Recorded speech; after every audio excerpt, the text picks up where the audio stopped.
მასწავლებლების სასერტიფიკაციო გამოცდები ფიზიკაში 2020 წელი ამოცანა ნომერი 7. ჰორიზონტალურ ზედაპირზე დევს 5 კილოგრამი მასის სხეული. ესე იგი მოცემული გვაქვს m უდრის 5 კილოგრამს, 5 კილოგრამი მასის სხეული. ხახუნის კოეფიციენტი სხეულსა და ზედაპირს შორის არის 0.6. ხახუნის კოეფიციენტი გვაქვს 0.6-ის ტოლი. სხეულს მოსდეს 20 ნიუტონი ჰორიზონტალურად მიმართული ძალა. F-ი ტოლი არის 20 ნიუტონის. რის ტოლი იქნება ამის შემდეგ სხეულზე მოქმედი ხახუნის ძალა, თავისუფალი ვარდლის აჩქარება 10 მეტრ/წამ კვადრატი.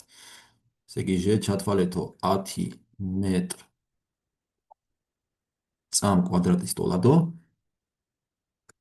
და ვიკითხებიან ხახუნის ძალას. ხო, ესე იგი მოდი დავხაზოთ სქემატური სურათი. ავიღოთ ჰორიზონტალური ზედაპირი, მასზე გვიდევს რაღაც m მასის სხეული, რომელზეც მოდებული არის ჰორიზონტალურად მიმართული f ძალა. ასევე გვაქვს, როცა სხეულს მოვუდებთ ძალას აღიძრება ხახუნის ძალა f ხახუნი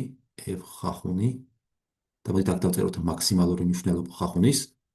f ხახუნი მაქსიმალური ტოლი იქნება μ n-ის, სადაც n-ი არის სხეულზე მოქმედი რეაქციის ძალა, ამაზე ასევე მოქმედებს ქვემოთ მიმართული სიმძიმის ძალა და თუ გავითვალისწინებთ რეაქციის ძალის მნიშვნელობად f ხახუნი მაქსიმალურისთვის, მივიღებთ რომ ტოლია μmg-ში, საიდანაც μ არის 0.6, გამრავლებული 5-ზე მასაზე და გამრავლებული ჟ არის 10-ის ტოლი 10-ზე.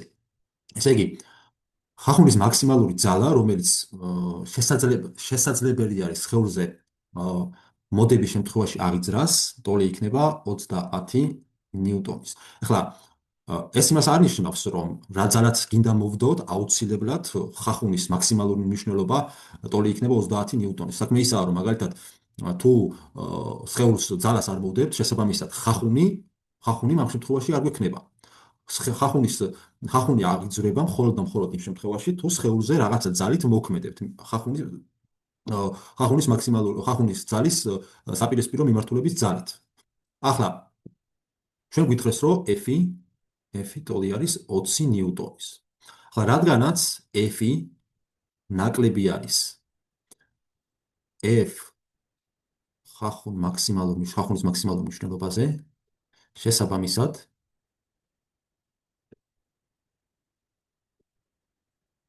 სხეულის ზედაპირთან აღიძრება ხახუნის ძალა, რომელიც ტოლი იქნება f ხახუნის და ეს ტოლი იქნება 20 ნიუტონის. ხოლო იმ შემთხვევაში, ტოლობაც გვინდა, იმ შემთხვევაში თუ f-ი გადააჭარბებს თუ არა ხახუნის მაქსიმალურ მნიშვნელობას,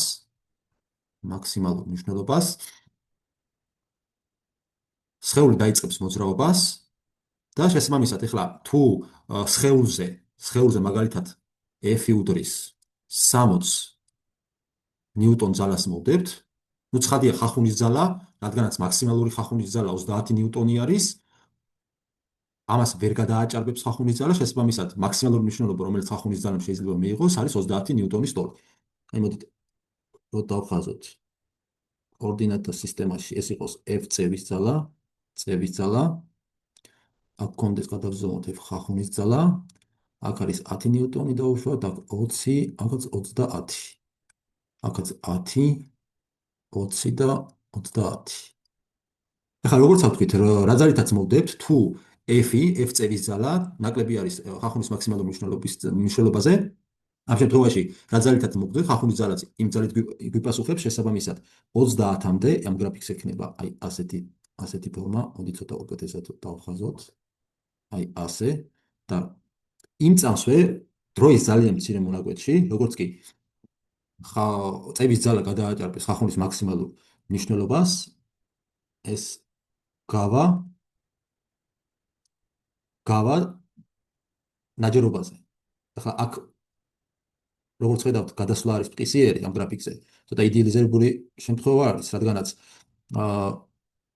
ფიზიკურ პროცესებს უნდა ახასიათებდეს ეს სიგლუვე რადგანაც რა მყისიერად და შეიძლება რეალურ ფიზიკურ ამოცანაში სხეული მყისიერად დაიწყოს მოძრაობა, რადგანაც საზოგადოებრივ ნებისმიერი მათემატიკურ ეხლას თუ შევხედავთ ნებისმიერი ფიზიკური პროცესი უნდა აღიწერებოდეს დიფერენცირებადი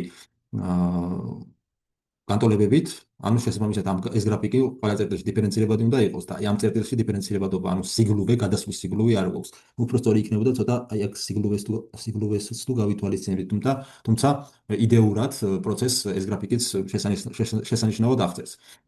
ანუ საბოლოოდ პასუხი რო დავწეროთ ჩვენ f ხახუნი ტოლი იქნება f-ის და ტოლი იქნება 20 ნიუტონის. პასუხი G.